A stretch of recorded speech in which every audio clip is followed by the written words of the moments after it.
In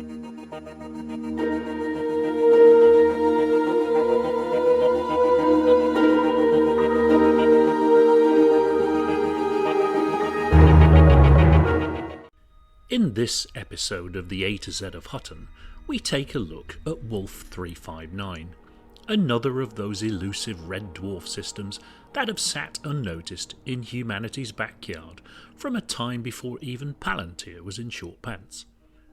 Indeed, being such a system, it wasn't until the earlier 20th century that astronomer Max Wolf spotted it by comparing photographic plates and included it as the 359th entry in his extensive star catalogue in 1919. At 7.5 light-years distant, it is the fifth furthest system from Sol, marginally more distant than Y0855-0714, but not quite the utter schlep that is a trip to Sirius. For those interested in such matters, and as the astrology officer will confirm, it lies in the constellation of Leo. I'm sorry, that should have been apology officer, surely. No, I was right the first time. Anyway, I'm a Scorpio and we don't believe in that kind of nonsense. And don't call me Shirley. Still, don't bother trying to spot it below Leo's belly, as despite its closeness, and like the runner-up in the last Federation election, it is a hopelessly dim candidate. Wolf 359 is a small low-mass system, its red dwarf star having only 9% the mass of Sol, barely enough mass to permit hydrogen fusion.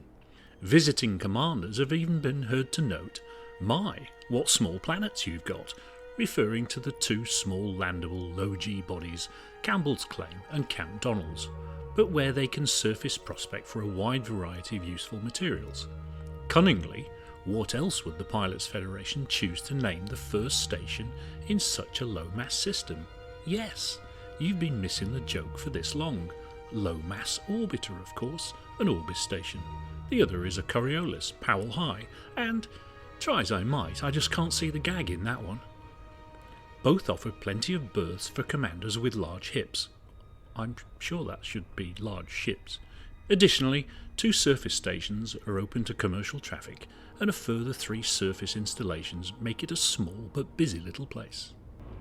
The economy of Wolf 359 is based on industry, but it remains a relatively economically poor system, latterly sitting in the lower half of the Hutton influence tables, its small population of 130,000 just about managing to keep the wolf from the door. A prosperous system when Hutton took control in 3302, infrastructure failures, outbreaks and pirate attacks have recently become more frequent as Commander's attention has drifted elsewhere. Look, a squirrel. Hutton's home system Alpha Centauri, being the next closest system to Sol, made for an interesting glitch in the matrix when Hutton unexpectedly expanded into none other than the very cradle of humanity, Sol. This caused eruptions at the highest level of the Federation, gas were never so flabbered, and rumour has it that Lord Braben himself had a sweater shopping expedition interrupted until it was decided just what the hell was going on and what to do about it. The Pilots Federation were forced to immediately take the blue pill. Some shady-looking agents in black suits and dark glasses turned up, there was a bright flash, and Hutton was suddenly in control of Wolf 359 without anybody remembering why or how they got there. Wolf 359 is perhaps better known as the ancestral home of that most wretched of moustache-twirling schemers and plot hatchers, the notorious, the infamous, the alliterated Dastardly Don Antonacci. It was here at his lair, Vert's Pride, a well-defended fortress on Campbell's Claim, where 3 wings of Hutton commanders joined forces against the Don. Have you got hull repair? Yeah, I'll be fine.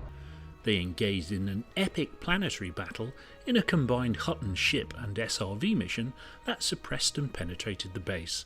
It's the base calling. You have entered a trespass zone. Will you stop shooting? Hacked into its systems. 5, 4, 3, 2, 1. Scan your data points, guys. And carried off a massive data heist back in July 3302.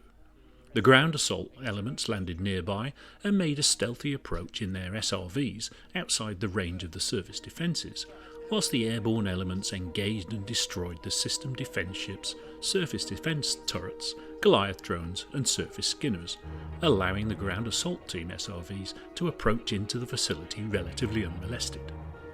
The truckers huffed and they puffed and they finally blew the door in. Some confusion ensued about how to actually hack the place, but our brave commanders successfully turned something off and something back on again. So there we have it, Wolf 359. Slightly heavier than a house made of straw, but certainly less flammable. Grandma would be very proud.